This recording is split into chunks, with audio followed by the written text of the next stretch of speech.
Shalom, queridos, graça e paz. Hoje é a primeira aula da disciplina Exegese Bíblica. Exegese Bíblica. Essa matéria é muito importante, vai ligada à matéria de hermenêutica, homilética, né? Mas é diferente por quê? Porque... Obrigado. Olha a sequência. Exegese...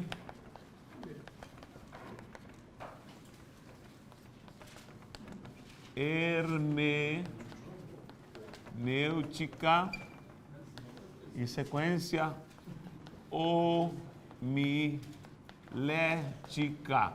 Nós já vimos essas duas, certo? Hermenêutica e homilética. Nós vimos essas duas, exegese. E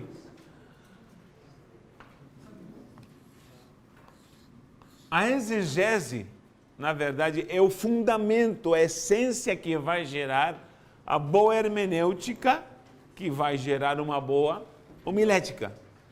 Só para lembrar, a homilética é a homilia, é a arte de expressar e pregar o que eu já sei com base numa boa hermenêutica. Porque a homilética é a arte de pregar, de falar. Há alguém que possa ser bom em hermenêutica, ele é muito bom em hermenêutica, porque ele interpreta bem, entende a palavra, mas ele é ruim na comunicação, é ruim na expressão, é ruim na dicção, é ruim na interpretação, é ruim, não tem habilidade nem com o público, não consegue nem talvez falar em público. Isso é possível? É, porque talvez lhe falta estrutura na homilia, lhe falta estrutura na pregação, na maneira de pregar, na maneira de se expressar. E isso, o fundamental é a unção para pregar, a unção para transmitir, a unção para dizer aquilo que Deus está dizendo que Ele diga, certo? Então, a homilética, já vimos todas as bases doutrinárias homiléticas de como pregar, de como ter boa dicção, de como se comportar, desde a postura física, desde a roupa, desde o fundamental que é a unção, a santidade para poder transmitir a mensagem da palavra do Senhor, certo? A hermenêutica, se você pode ter até oratória boa, homilia boa, mas se você não tem conteúdo para falar, você vai entreter o povo, porque você é um bom orador, mas você não está falando a palavra que deve ser falada. Como tem muito, desculpe a palavra, muito pregador enchedor de linguiça. Dom da perdigão. Ministério da perdigão. Só enche linguiça. O que esse cara falou? Olha, ele fez a gente rir, esse camarada falou tantas verdades, mas o que ele falou da palavra? Ele não tem uma hermenêutica boa, porque ele não entrou no processo da interpretação da palavra, do texto bíblico, desde como extrair, desde como saber o que está sendo falado profeticamente, daquilo que está sendo falado literalmente, o que é, na verdade, essa tradução num bom sentido espiritual. Não é tradução de língua, mas é tradução do que está escrito ali, no contexto, no texto, e aí vai. Só que aí exegese parece a mesma coisa, mas exegese já é algo mais profundo ainda. E aí é onde começa tudo. Por quê?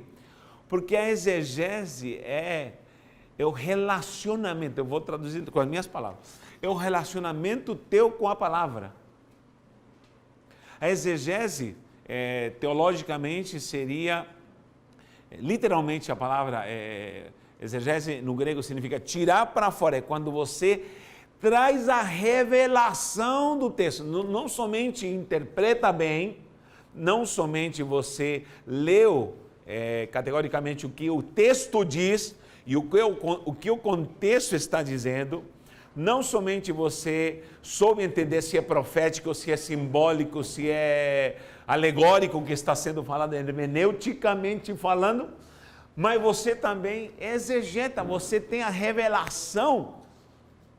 Você puxou para fora algo que ninguém vê. Por exemplo, se nós temos bons hermenêuticos aqui, todos vão saber entender se o texto é literal, se ele é profético, se ele é alegórico, se é figurativo, enfim, a espiritualidade daquilo que está falando. Se ele é bom, se ele vai preparar uma mensagem que seja textual, seja temática, seja o que for, isso aqui está na homilia. Mas se ele tem um conteúdo para fazer, parabéns, ele é um bom homilético, ele é bom, ele é bom hermenêutico, tudo bom, traduziu bom. Todos nós podemos ser bom hermenêutico, mas o exegeta é aquele que vai trazer, por exemplo, uma mensagem, eu nunca vi isso antes. Trouxe uma revelação, essa pessoa tem a revelação. Aqui é mais o logos se manifesta aqui, que é o logos. Logos não é palavra? Aqui tem lugar. Se alguém puder me ajudar aqui, lá atrás também tem. É um casal novo, serão bem-vindos. Tem mais alguém novo aqui hoje? Levante a mão. Serão bem-vindos. Amém. Deus te abençoe. Amém. Serão bem-vindos em nome de Jesus. E o casal, olha, pela internet ficou sabendo do curso. Dê um aplauso ao Senhor que a internet está nos ajudando. Serão muito bem-vindos. Então, essa sequência aqui, pessoal, homilia, hermenêutica e exegese. Essas andam juntas. Essas aqui se destacam mais. O logos, eu já tenho falado sobre isso. O logos é a palavra, escrita. O logos é a palavra na sua essência, contudo. É logos, escrito. Eu entendi o que está sendo falado. O logos pode ser profético, sim. O logos pode ser literal, pode ser simbólico. É logos. E a homilia, logicamente, é onde quando eu expresso na pregação o logos. Só que o que faz diferença é o rema. Você como se escreve rema. Rema.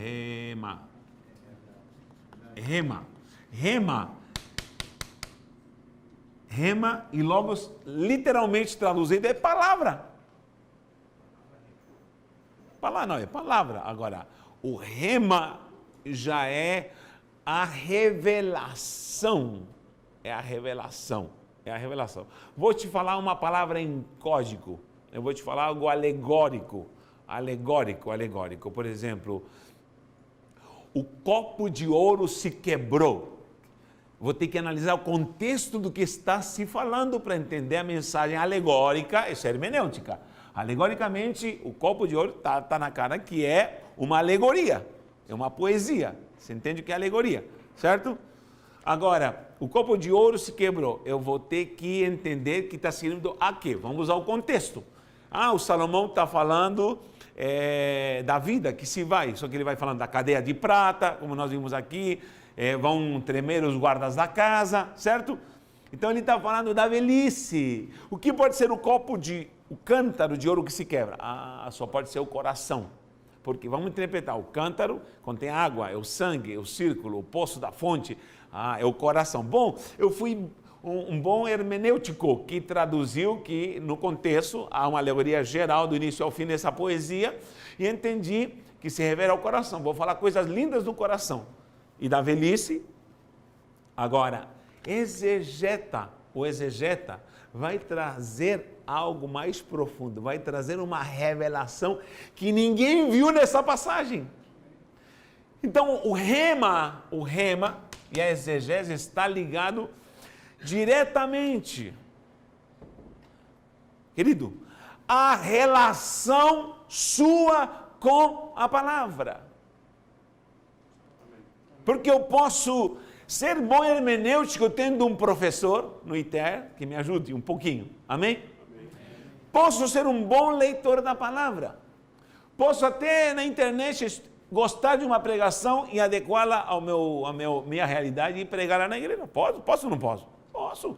Nossa, gostei desses tópicos, só que eu vou dar uma melhoradinha, vamos fazer uma mexidinha, colocar do meu tempero e vou pregar lá domingo. Por quê? Porque eu escutei no YouTube. É ou não é? Ou em qualquer lugar. Isso pode acontecer ou não? Sim. Confesse o pecado, pode ou não pode? Pode acontecer. Agora, o problema é quando você se torna um fazedor de mexidinho com a comida que os outros prepararam. Vou te falar uma coisa. A fonte mais propícia, racionalmente, para encontrarmos uma mensagem boa, é o Google. Quem que não encontra algo no Google hoje em dia? Tomara que seja algo bom sempre, né? Mas, teologicamente falando, quem que não quer? Você clica lá. Amor de Deus, clica, pum. Você tem tudo na mão. Amém? E você, por ser um bom orador na homilia, você tem uma hermenêutica boa. E você é um bom compreendedor do que toda a hermenêutica vai te trazer. Você pode usar enciclopédia, dicionário, você aqui na hermenêutica vai ter concordância bíblica, você vai ter o Google, você vai ter YouTube, você vai estudar grego, você vai estudar hebraico, aramaico, você vai traduzir, você é um bom hermenêutico, você tem curso de inglês, curso de francês, curso de grego, curso de hebraico, você já foi para Jerusalém, você já se formou em Harvard, é PhD em teologia, em deidade, pronto, você é doutor em deidade, oh, aleluia! Hermeneuticamente, nota 10. Amém.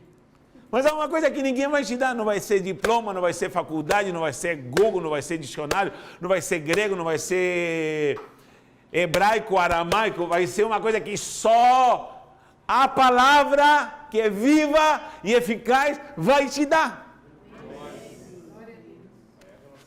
E é a tua relação com a palavra. Daqui para cá, todo mundo namora com a palavra. Daqui para cá é só quem se casou com a palavra. É quem tem intimidade com a palavra. Quem é casado aqui, dá glória a Deus? Glória a Deus. Já pensou você ter se casado e até hoje só ficar no oi, o abraço com a tua esposa? Tem nexo de mão dada com a tua esposa? Ou rolar um beijinho de vez em quando com a tua esposa? Não. Você tem intimidade com ele e com ela. Alguém dá glória a Deus por isso?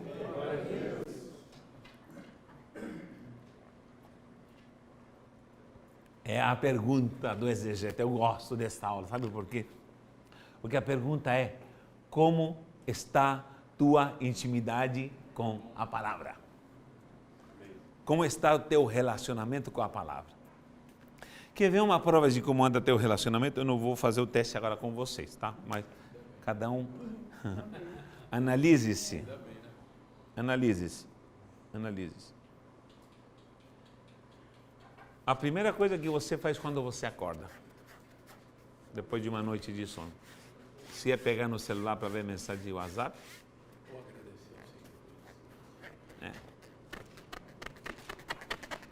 o que te alegra ultimamente? O que tem te alegrado ultimamente? O que te alegra? O que te alimenta ultimamente? O que você anda vendo? Quantas horas você gasta em o quê? E por quê? Agora é para matar de ver nossa vida. Quantas vezes você leu a Bíblia de Gênesis e Apocalipse? Não me responda. Quantas vezes?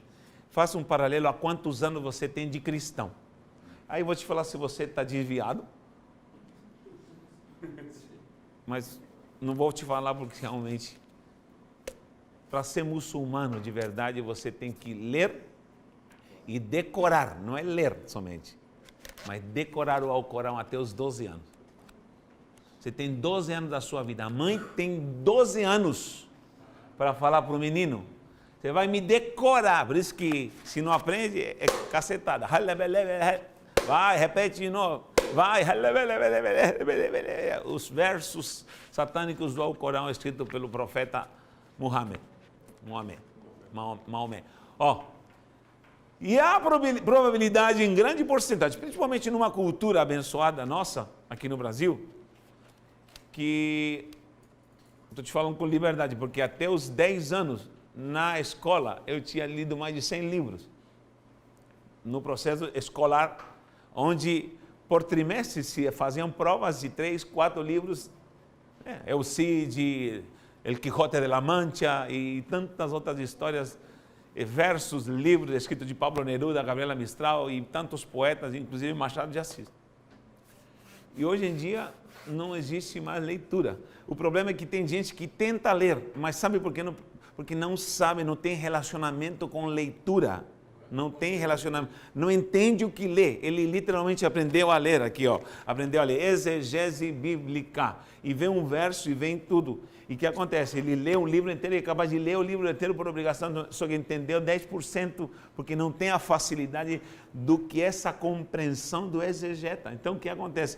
Começa com um grande erro cultural, erro educacional. E lamentavelmente temos um bando de homens e mulheres que estão no altar que não tem relacionamento íntimo com a leitura, quanto menos com o hábito de leitura, quanto menos com o relacionamento íntimo com a santa palavra de Deus. E o que acontece? São os mesmos que ficam gritando gol. E tem tempo para ficar em frente à televisão aí, gritando, não dão glória a Deus na igreja, em nenhum lugar, aliás. Mas gritam e xingam e ficam nervosos. É difícil falar isso aqui, porque vocês podem me apedrejar aqui. Mas é a verdade, gente. É verdade. Agora, me diga um sim ou não bem forte. Deus olha para isso? Não, Deus olha para você fazendo isso? Sim. Olha, Deus está olhando para isso. Quer ver? Quantos gostariam que Deus te olhasse mais? Quem tem a sensação, às vezes, que Deus parece que está olhando mais? Não, porque o apóstolo Ronilson é o cara, sabe? Parece que Deus gosta desse cara. Eu não sei, quando eu vejo esse rosto assim, eu digo, Deus deve amar muito esse cara. Por quê? Porque, não sei, ele tem algo aí que, não sei, é ou não é? No meu julgar.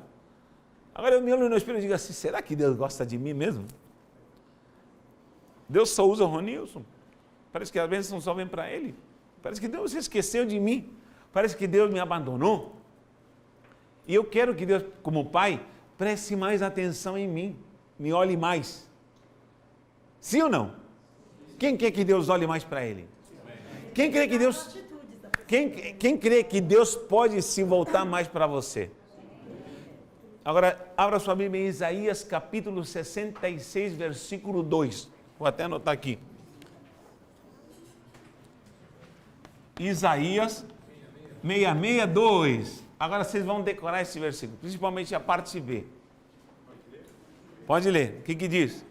Porque a minha mão fez todas estas coisas. Minha mão fez todas as coisas. E todas vieram a existir. E todas vieram a existir. Tudo que diz está no controle dele. Diz o Senhor. Diz o Senhor. Mas o homem, para quem olharei é este. Para quem eu olharei, o homem que eu vou me interessar em olhar a vida dele, me atentar para ele. Uma coisa é você querer olhar a Deus. Agora, Deus está dizendo, há um tipo de pessoa que eu faço questão de olhar e de me voltar para ele. Quem é? O aflito, abatido de espírito, que treme da minha palavra. Ou seja, o abatido não é porque passa crise e faz coisa errada, não. O abatido de espírito e treme por causa da palavra. Sim. Alguém que anda sempre aflito, não porque não pagou aluguel, não porque não pagou as suas dívidas, porque já é dia 27 já, e ainda não saldou suas contas. É. Vira essa página, pastor. Agora, não é porque talvez ele não tenha o carro que gostaria, não é porque talvez ele não vive bem, ou talvez tem A, B, C problemas em casa, ele anda aflito, sabe por quê? Porque tem uma espada que o transpassou. E ele tem um relacionamento tão íntimo que em todo lugar, quando ele é tentado, quando ele é provocado, quando ele sai até do seu eixo emocional, tem algo que o constrange, tem algo que o molda, tem algo que o leva à santidade, tem algo que o leva a orar, tem algo que o leva... Queridos, a ausência de falta de orar, a ausência de oração é falta de palavra, porque andamos juntos. E andamos tristes, e andamos deprimidos, porque simplesmente não temos intimidade com a palavra, não há relacionamento íntimo com a palavra. E entregamos para que alguém nos alimente. São mesmo que se queixam. Hoje Deus não falou comigo. Esse irmão que pregou, não... Querido, se eu entregar a chave para que alguém fique me alimentando, eu estou perdido. Eu estou perdido. Agora, existe algo mais sublime que se chama-se exegese. Tirar para fora, sugar para fora. Eu ter algo algo glorioso, algo poderoso. Eu vou falando de relacionamento íntimo, conseguir um agrado da minha esposa, um agrado, quando eu digo para ela, sabe aquela comida, ela faz com prazer, a água, a intimidade, a amor, a paixão, um conjunto de coisas, que acontece quando ela conquista algo de mim, sabe quando eu sei que ela olhou para um sapato, alguma coisa, e eu posso lhe dar, ela tirou algo de mim, desde um abraço, desde um carinho, desde qualquer coisa, né? O que acontece? Quando essa intimidade é tirado algo de mim, algo é tirado de mim, eu me dou. A palavra diz, eu quero me doar para você. Você vai extrair algo de mim, por isso a exegese é extração. Eu tiro algo dela, ela é viva e eficaz, e nesse relacionamento ela vai se doar para mim. Então é aí que está, que tipo de exegetas nós somos, meu irmão? Eu aprendi tudo de hermenêutica, maravilha. Mas Deus só vai se voltar para a sua vida,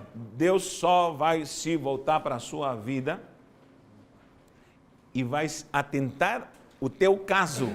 Há alguém que aqui talvez tenha um caso impossível, e só Deus, eu digo, se você não tem, ore para que aconteça, porque você dependa só de Deus.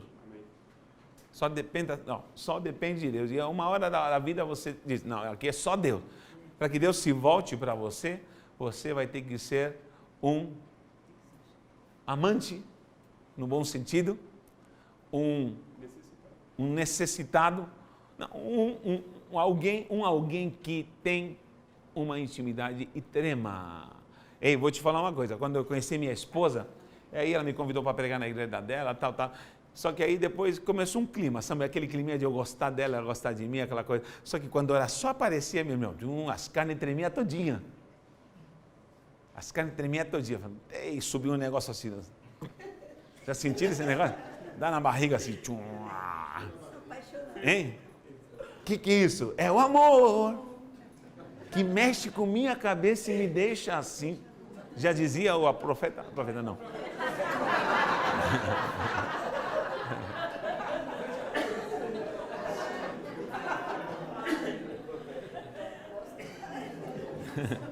Não foi profeta, mas foi verídico, muito verídico. Há muita coisa que é lixo e muita coisa que são verdade. Agora, se é o amor verdadeiro, chegou, naquela coisa, eita Deus, meu pai, então ela te estremece, quando ela chega, quando eu me estremeço, algo se move dentro de mim, hein? Bom, vou dar um conselho, entre aspas. Eu nunca me permiti, vou falar para vocês, que graças a Deus eu me casei com a minha primeira namorada. É sério, vou falar até de um conselho. Nunca ore por alguém que você não tem certeza que sente a mesma coisa por você. Não tem, né? Porque as pessoas não são coisas. Não, eu vou orar por essa menina, Não, nunca me permiti isso. Porque, mas eu orei por um tênis, Deus me deu o tênis. Sim, porque o tênis nunca vai reclamar do seu chulé. O tênis nunca vai reclamar do seu chulé, nunca. Então, eu só me permiti orar por alguém quando essa pessoa diz, eu sinto algo por você também. Quem entendeu? Quando eu só me permiti orar por ela, sabe quando? Quando eu perguntei para ela e falei para ela, eu sinto algo por você. Fui bem corajoso. Minha irmã, eu nunca namorei ninguém e comecei a pastorar com 20 anos, estava com 22, 23 anos. Eu falei assim, se você me diz, eu não sinto nada por você, eu vou sair da sua vida, porque a gente já estava conversando, aquele clima. Eu falei assim, vou sair da sua vida e você nunca mais vai viver. E vou pegar uma pedra e vou bater na minha cabeça e no meu peito e falar, arranca esse sentimento de mim, porque eu estou apaixonado por você. Tira isso de mim. E eu sou homem o suficiente para... E ninguém sabe, nem a minha mãe sabe, estou aqui falando porque eu não falei com ninguém. Nem com meu pai falei. Porque é eu e Deus agora. Só que Deus tinha me revelado que era minha esposa. Ela falou assim, ela baixou a cabeça, fica na paz, irmão. Ele falou, fica na paz o quê? Fica na paz, irmão? Como que eu estava? Fica na paz, imagina como que eu estava. Fica na paz, irmão. Eu falei, não, eu tô na paz. Só que eu preciso saber se pelo menos você sente algo por mim, senão acabou. Eu falei assim, não, eu sinto algo por você sim. Você sente? Eu falei, então, amém. Olha para mim agora, olha para mim. Falei para ela assim, a partir de hoje, eu vou orar por você. Posso orar por você? Pode. Pode. Me deu liberdade para orar por ela. Fui homem. Se ela me falasse, meu irmão, sinto muito, se enxerga. Se enxerga, meu irmão. Devagar aí, meu irmão. O que é isso aí? Então, conclusão. Aí eu saía, falei, tonto. Aí eu ia pegar a pedra do mesmo jeito e ia dar na minha cabeça. Mas olha, aí que tá, o que acontece? A dinâmica de um relacionamento. Escute-me, eu vou falar isso. Ou você se apaixonou, ou você não se apaixonou. É recíproco ou não é recíproco? Porque eu posso me apaixonar por, na minha época, Luísa Brunet. Oh, que linda. Posso ser bitolado por ela. Estou falando da minha adolescência. Mulher linda, maravilhosa. Hein? Na minha época, quem não falava dessa mulher? Posso me apaixonar utopicamente, compulsivamente, posso ter posto, mas ela não está nem comigo. Então o que acontece? A paixão verdadeira do relacionamento é reciprocidade. E eu vou lhe falar uma coisa. A palavra se apaixonou por você. Quem pode dar um glória a Deus por isso? Agora te peguei. Agora Jeová te pegou. Eu vou falar uma coisa de novo. A palavra se apaixonou gamou em você. Agora o problema é que você é snob. Agora é para chorar. Quem é a palavra? Quem pode me falar quem é a palavra? Jesus é a palavra. O Logos é Jesus. O verbo se fez carne. A palavra se fez carne. E habitou entre nós. Olha a paixão. E vimos sua glória. A glória do unigênito do Pai. Vou falar de novo, que fique marcada essa palavra. A palavra se apaixonou por você. Amém. E ela está querendo olhar como eu olhei para Maria. Olha para mim. Olha para mim. Gol! Vai. A palavra diz, quando ele vai olhar? Quando ele vai vibrar assim por mim? A palavra se apaixonou por você. Meu Deus, até onde eu vou viver sem corresponder à exegese, ao rema de Deus, à glória do Senhor, ao que Deus quer fazer? Eu vou atentar ao homem que estremecer com minha palavra, que a palavra é enviada pelo Pai, e o Pai está dizendo aqui em Isaías, eu vou me voltar para Ele, e vamos começar a atuar. Bom, vamos lá. Eu começo a pregar e não vou para a apostila, né, que é o literal. Mas olha, página 4 diz, o termo exegeses egeomai, que significa, penso e interpreto, arranco fora. Há um conteúdo nisso, há algo oculto nisso, há algo glorioso nisso. E a exegese vai me guiar pela glória do rema da revelação, para eu tirar para fora algo que Deus está falando. No caso da minha esposa, é um sentimento fora. Eu tive que arrancar dela uma palavra, eu gosto de você. E ela arrancou algo de mim, eu vou orar por você. Posso orar por você? Eu arranquei um sim dela, pode orar. Aí tudo, bom.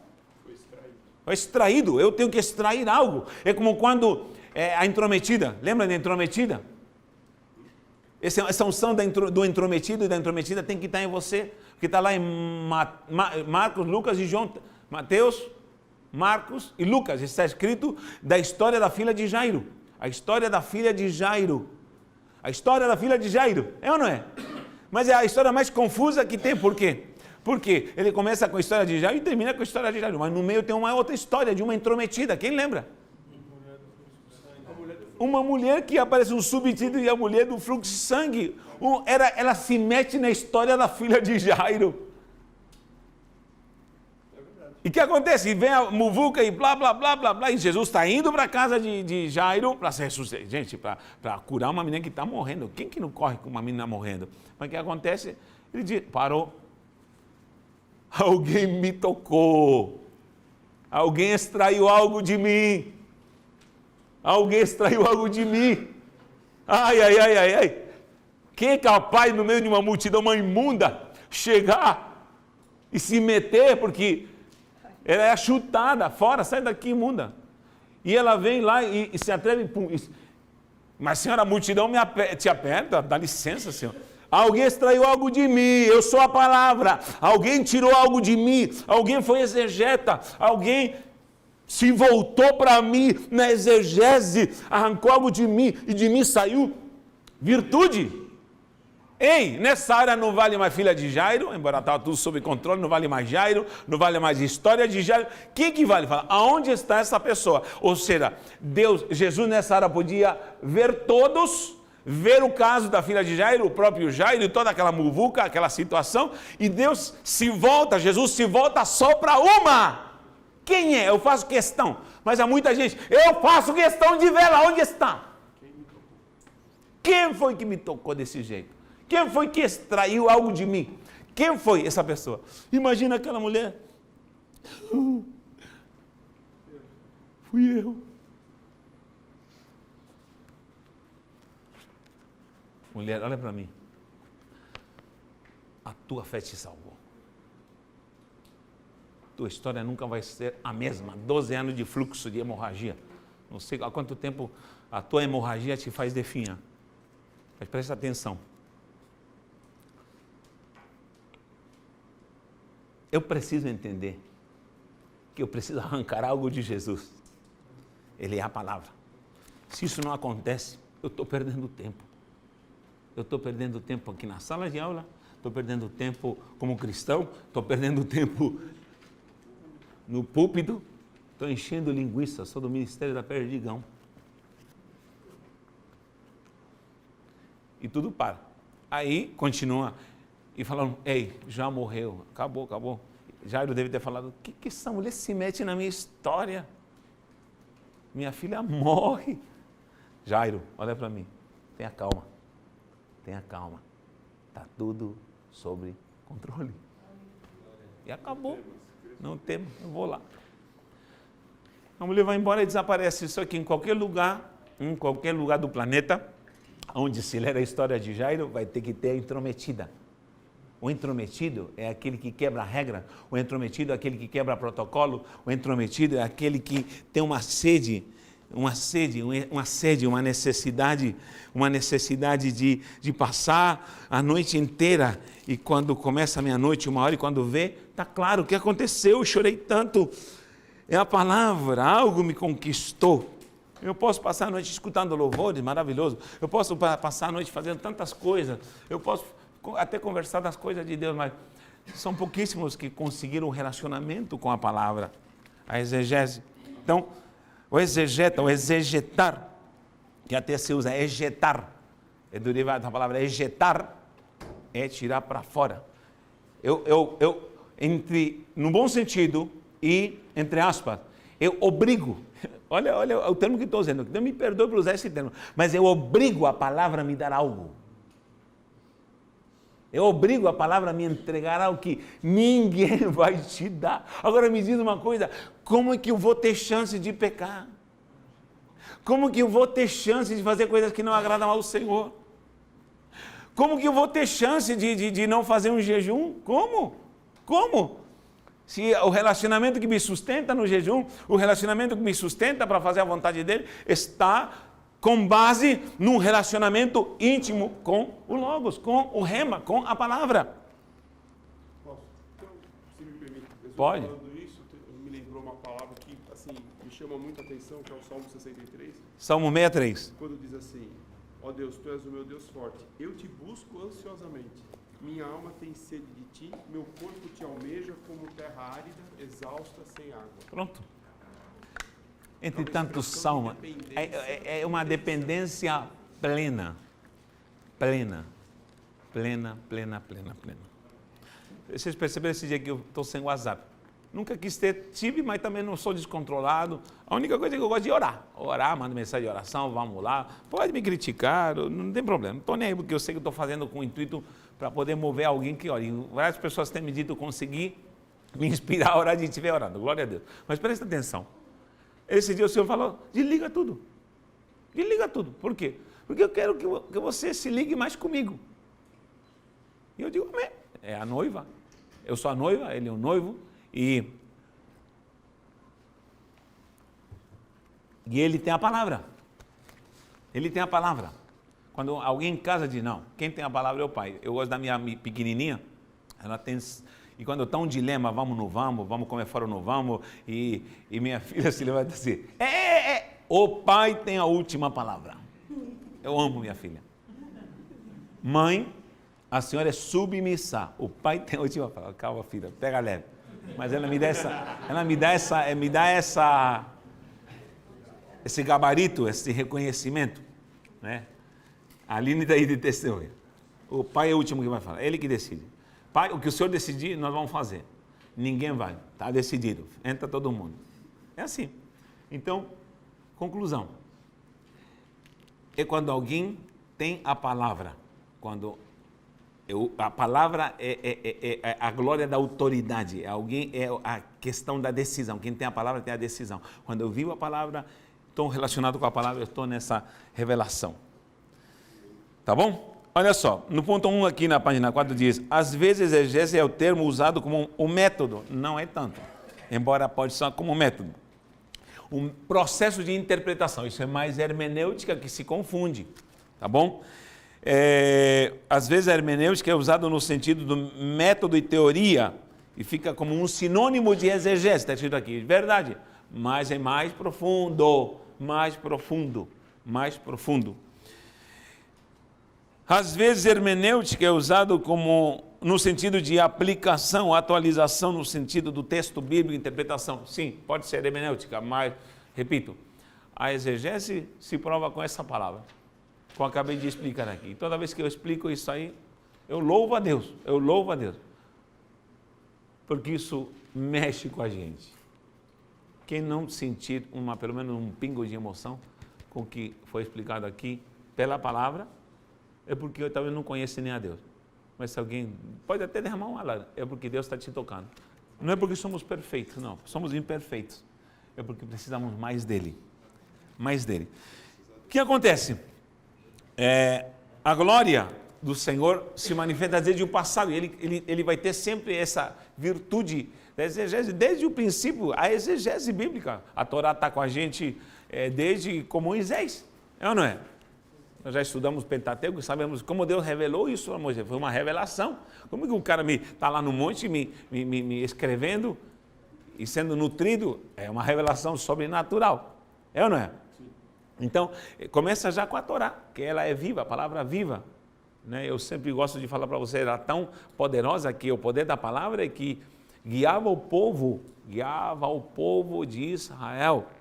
Inclusive, há judeus que confirmam isso, de que as letras do hebraico da Torá iam aparecendo no caminho, iluminavam com aquela coluna de fogo, iluminavam, é por isso surge o Salmo, lâmpada para os meus pés é a tua palavra, e luz para o meu caminho. Literalmente, eles iam sendo guiados pela palavra, Bom, a palavra está ali presente, então, houve essa necessidade de revelação.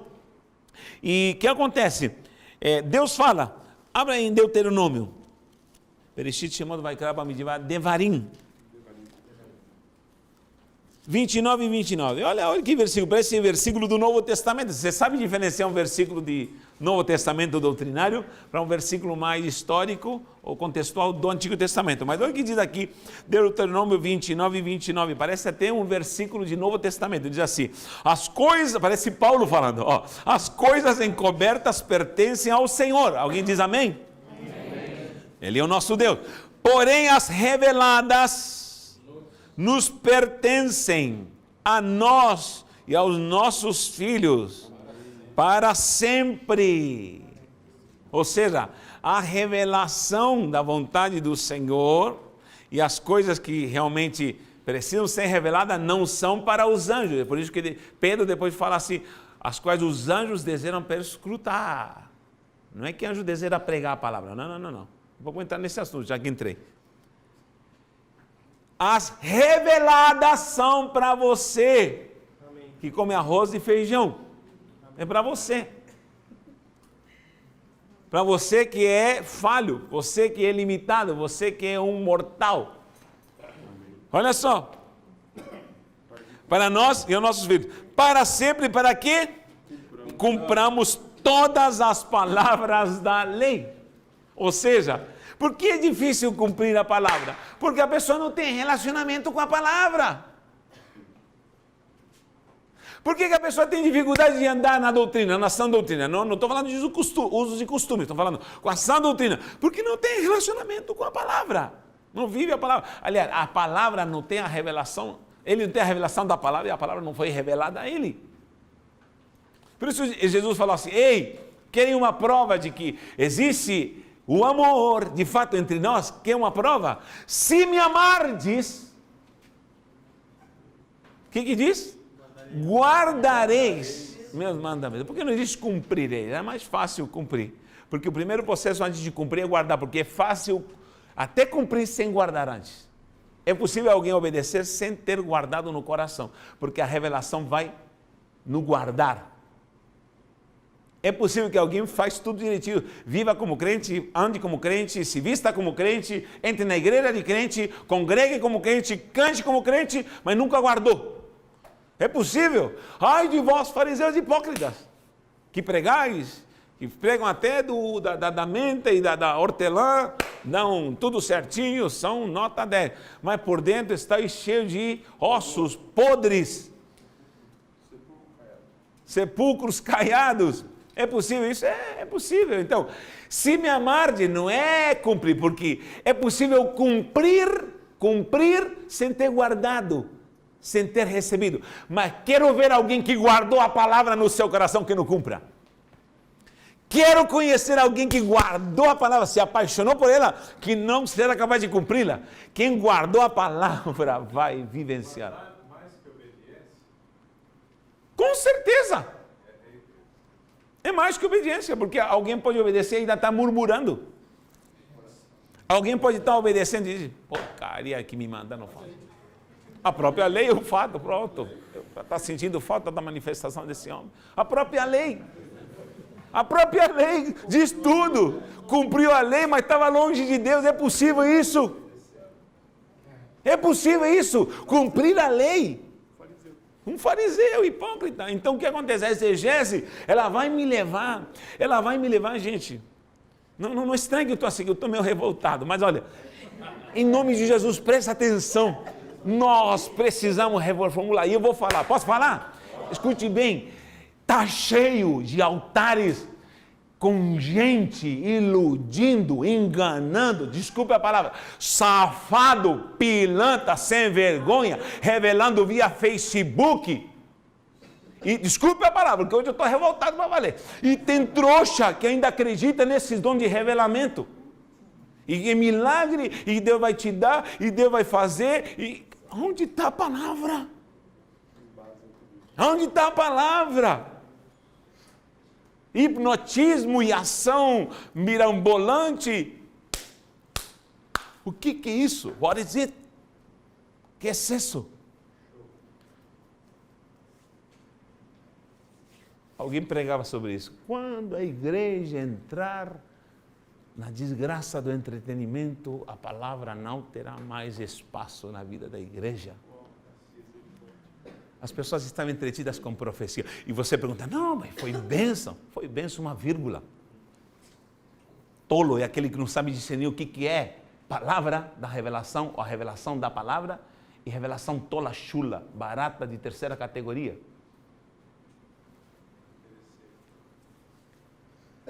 E é o profeta. Cuidado com isso, gente. O coaching, o PNL, o como que chama o outro? Inteligência emocional, e eu fazer todos vocês aqui, não, por favor, uma coisa é ter a glória da palavra, uma coisa é ter a glória da palavra. O dia que alguém me prega a palavra, é palavra. Eu estou comendo cuscuz com feijoada e sobremesa mocotó. É palavra, acabou. Alguém, estou vendo, é cuscuz com feijoada, sobremesa mocotó. Agora, alguém está dando nã, e alguém gosta desse nã, barato e de terceira categoria.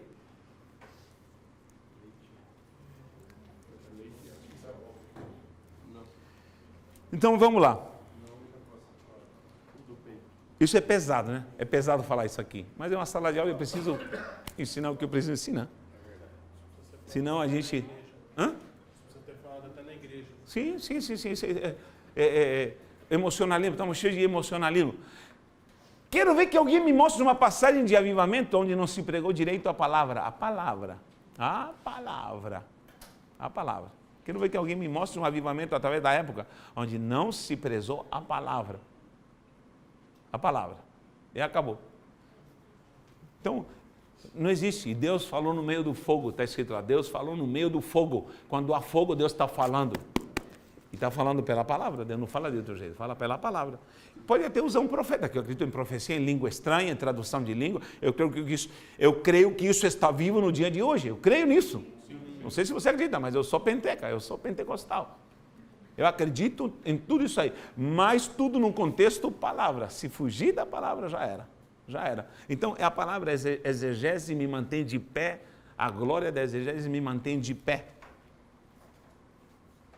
Amém. Quando vem a revelação? Moisés falou assim, algo glorioso. Ei, Moisés teve a revelação. Quem lembra de um milagre que houve chamado Monte da Transfiguração? Quem apareceu? Quem estava com ele em primeiro lugar? Estava Pedro, Tiago e João. Sempre Pedro, os três, mas Pedro, Tiago e João. E por que não me leva o Natanael? Eu devia ter levado o Natanael também. Mas não leva o Natanael. Não devia. Mas levou Pedro, Tiago e João. Pedro, Tiago e João. E ele leva eles para lá. Vamos lá. Onde vocês vão? Fiquem aí. Só Pedro, Tiago e João. E vão para o Monte Tabor. E vão lá e de repente o que começa a acontecer? Diz que um brilho não vem do céu, vem de dentro dele e as vestes começam a brilhar. Ele começa a ser elevado e começa a aparecer. Imagine aquela cena, Jesus brilhante, resplandecente, e de repente aparece Moisés,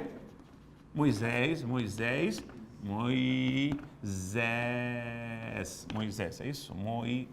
Moisés e Eliahu e Moshe. Os dois, e Jesus aqui no meio, resplandecente. As únicas 3 pessoas que jejuaram 40 dias na Bíblia são esses 3 homens. Quem sabia disso? Só 3 pessoas. Moisés ficou 40 dias sem comer no monte. Elias recebeu um pão, que muita gente pensa que é pão, por favor, e andou 40 dias e não comeu nem bebeu por causa dos 40 dias. E o próprio Jesus que jejuou 40 dias e venceu a Satanás 3 investidas pela palavra. Está escrito. Não sou de pão, pela palavra. Moisés é capaz de me ficar 40 dias no monte pela palavra. Eu te falo por experiência própria, não me ufano nisso, porque pela misericórdia e a bondade do Senhor tenho capacidade para isso. De me alimentar pela palavra, de se alimentar num jejum de 7 dias, de 14 dias. 7 dias sem comer é muito difícil, meu irmão. Mas quando você entra no mistério da palavra, chega uma hora que você não sente mais fome. A palavra te nutre. Você entra num relacionamento íntimo com a palavra te nutre, a palavra nos alimenta. Eu tenho um caso no avivamento que houve no Chile de profetas de Deus, dentro de cada vez não tinham o que comer e liam a palavra. Você sabe o que uma criança pedir comida e chorar por fome, criança de 2, 3, 4 anos? Eu sei isso porque eu vivi nas missões, eu sei a realidade das missões. Meu avô era missionário, vocês sabem da história. E a ser alimentados com a palavra. Não, isso é maluco. O ECA tem que saber disso. O ECA tem que saber disso para mandar prender esse cara. Esse estatuto da criança, como que chama o outro, o que manda prender, defende criança? Conselho tutelar, alguém tem que vir aqui. Tem um maluco que está alimentando os filhos com a palavra, não tem o que comer. Mas naquele tempo não tinha nada disso. Coma a palavra, vamos ler a palavra, ler a palavra, e a criança parar de chorar porque foi alimentado pela palavra. Não faça isso humanamente. Você tem que ter relacionamento com a palavra. E a criança estar nutrida e não ficar desnutrida, não ficar doente, dias sem comer e ler palavra. Agora, tem que estar muito ligado nessa palavra para poder ser nutrido. Isso aconteceu com Moisés. Moisés ficou 40 dias não se alimentando da palavra, recebendo a revelação e escrevendo. Imagina o que o cara estava sentindo. Você esqueceu de comida, você esqueceu de tudo, ele estava nutrido. Elias está numa caverna, ele mata os profetas de Baal e de Azera.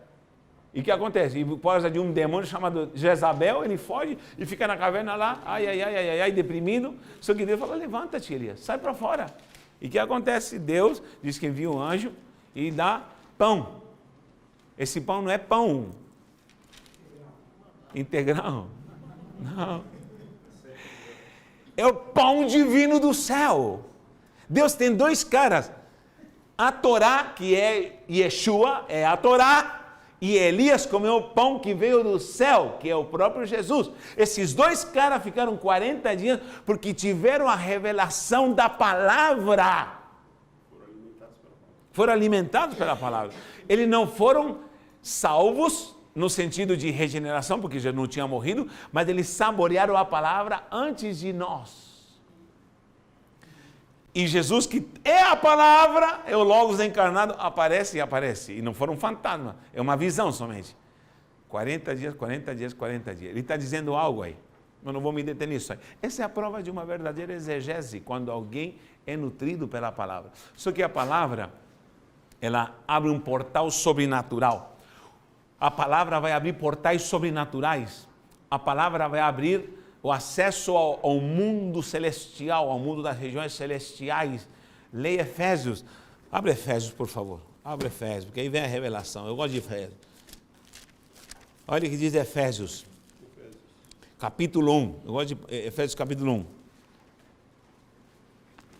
Olha o que diz aqui no versículo 15, Efésios 1,15. Todo o capítulo é importantíssimo, mas só vou ler essa parte aqui. Diz assim: por isso também eu, tendo ouvido a fé que há entre vós no Senhor Jesus e o amor com cada um dos santos, não cesso de dar graças por vós, fazendo menção de vós nas minhas orações. 17. Para que o Deus, o nosso Senhor Jesus Cristo, o Pai da glória, vos conceda espírito de sabedoria. Da onde vem essa sabedoria? Da revelação do pleno conhecimento dele. A sabedoria que vem através da revelação do pleno conhecimento dele. Quando ele está falando pleno conhecimento da palavra, ele está falando do pleno conhecimento de Cristo. E quando diz pleno conhecimento de Cristo, ele está falando pleno conhecimento da palavra. Pleno, gente, é pleno. Se eu não li a Bíblia sequer uma vez na minha vida, vou ter plenitude de alguma coisa? Se eu já cheguei a mandar entre obreiros, falar, abra o livro de Jericó, a pessoa procurou, livro de Jericó. E procurou. Que não decorou nem a sequência dos livros da Bíblia. E eu faço questão de falar, porque tem gente que se perde. Quando começa Isaías, Jeremias, Lamentações de Jeremias, Ezequiel, Daniel, Oséias, Joel, Obadias, Naum, Abacuque, vai avançando até chegar em Malaquias, e toda a sequência. Tem gente que se fala assim, abra sua Bíblia no livro de Amós. Ele tem um desmaio, porque ele prefere acessar a Bíblia online.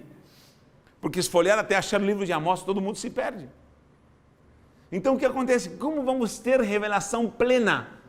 Só que isso não é para o céu, isso é aqui agora. Deus quer derramar a palavra de uma forma plena.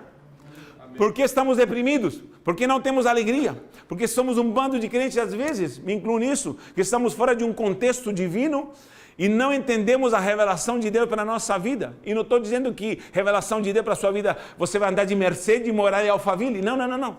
A revelação de Deus pode ser para você ir para a África ou para a Índia e morar numa palafita para o resto da vida, mas você vai ser o cara mais feliz da terra. Porque a revelação vai estar com você. Não desejo isso para você, mas se for o que Deus vai te dar, vai ser isso. Amém. Porque você e eu estamos fora de um contexto. A revelação plena é isso, é saber o que Deus quer para mim. Porque eu quero o que Deus deu para ele.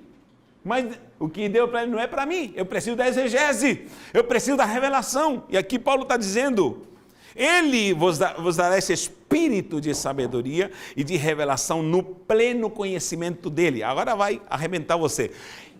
Sabe por quê? Porque judeu diz que coração tem olho. Vamos repetir, coração tem olho. 1, 2, 3. Coração tem olho. Coração tem olho. Vou desenhar para que alguém que não entendeu, entenda.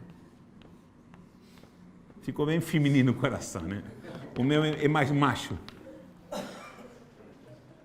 Coração tem olhos. Só que tem gente que o seu coração não está enxergando nada. Por quê? Porque quem vai iluminar é a revelação. E o que diz aqui? Iluminados os olhos do vosso coração. Ah, então o coração tem olhos. Iluminados os olhos do teu coração. Para saberdes, aí vou saber, não é ficar sabendo. Não. Qual é a esperança do seu chamamento? Qual é a esperança? Qual é a expectativa? Qual é a missão do teu chamamento? Qual a riqueza da glória? Da herança dos santos? Não dos corintianos. Dos santos.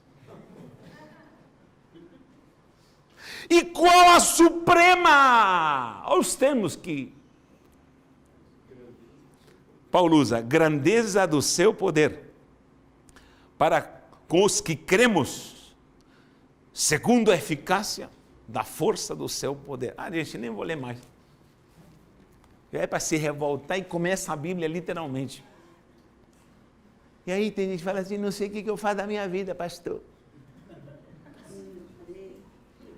Quer ver pastor endemoniado? É pastor que fica no escritório escutando gente endemoniada.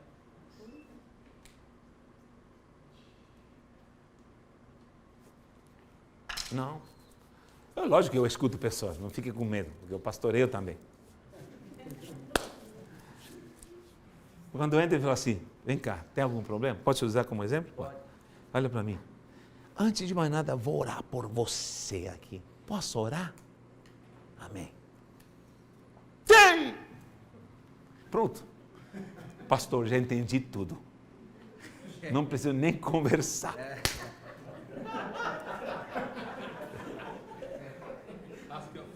Por que aconteceu? Repito, queridos, estamos vivendo numa geração fútil, uma geração que se acostumou a qualquer coisa menos a palavra, menos a exegese bíblica. Nós vamos ter que ter isso com glória. Elias e Moisés viveram da palavra 40 dias e sobreviveram.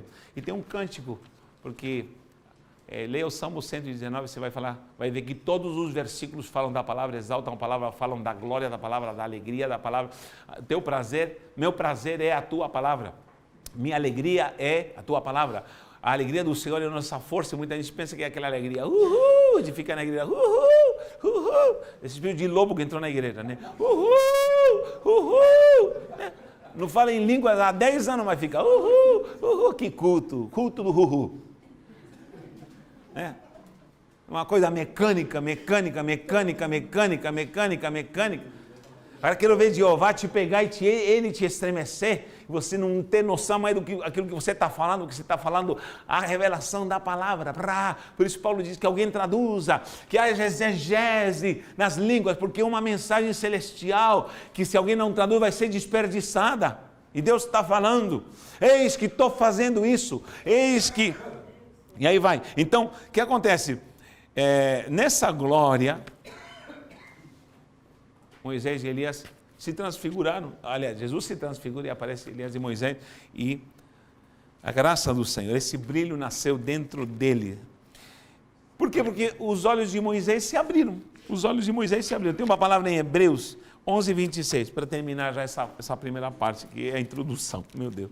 Hebreus 11. Olha o que diz Hebreus 11. Eu vou explicar por que Moisés se abriram os olhos dele e os... Hebreus 11. Fala dos heróis da fé, mas quando fala de Moisés, aí arrebenta. Por quê? Exatamente. Olha aqui. Moisés. Tem um versículo lá. Deixa eu ver qual é o versículo. Moisés em Hebreus 11, aqui, 23 para frente, diz assim: pela fé Moisés, apenas nascido, vai falando, vai ter um versículo chave, olha só, porquanto, versículo 26, porquanto considerou opróbrio de Cristo. O cara vai falar de Cristo, como? Como vai falar de Cristo? Moisés vai falar de Cristo? Cristo aparece que, não, é absurdo, estou sendo irônico aqui. Como que que Cristo aparece quantos milhares de anos depois? Apareceu para ele no Monte Sinai. Sim, aí que está. Moisés viu Cristo, viu a palavra. Diz assim, preferiu o próprio de Cristo. Esses caras não foram salvos pelo sangue do Cordeiro, mas já viram Cristo antes de nós. Quem entendeu isso? Era outro nível, meu irmão. Era outro nível de exegese, de revelação. De como que me larga tudo, gente? Não. Ele tinha Rolls Royce, sei que eu posso falar direito em inglês. Rolls Royce no Egito. Ele tinha um carro desse só para ele. Ele tinha comida de excelência. Querido, Moisés comia fazão dourado, iguarias do Egito que você não imagina. Ele tinha direto acesso a Harvard dentro de casa. Ele tinha tudo à mercê. Gente, ele era filho da filha de Faraó. E acabou. Mas ele conheceu uma pessoa. Como? Conheceu uma pessoa chamada Cristo. Considerou o próprio de Cristo. Jesus falou para ele assim: você está disposto a sofrer por mim? A ser perseguido por mim? Como isso? Está aqui em Hebreus. Você está disposto a sofrer por mim? Quem és tu? Eu sou a palavra. Está disposto a sofrer por mim? E aqui diz, porque considerou o próprio de Cristo por maior do que as riquezas e dos tesouros do Egito, porque contemplava o galardão. Só Paulo que começa a falar de galardão no céu, mas esse cara aqui já viu os galardões. Pela fé, ele abandonou o Egito, não ficando amedrontado com a cólera do rei, antes permaneceu firme. Olha aqui, está aí a chave. Como quem vê aquilo que é invisível. O cara viu algo invisível que não se pode ver, viu algo que não se pode ver. Quem o levou a enxergar? Os olhos do coração. Viram algo que esse cara disse: eu largo tudo. Amém. Alguém conheceu a Jesus antes de ele ter se manifestado? Me atrevo a dizer, aqui é uma indicação que houve uma revelação pessoal para Moshe. E ele largou tudo e libertou o povo do Egito. E ficou 40 dias. E para ele falou: a você vou revelar a minha palavra. Que Deus nos guarde.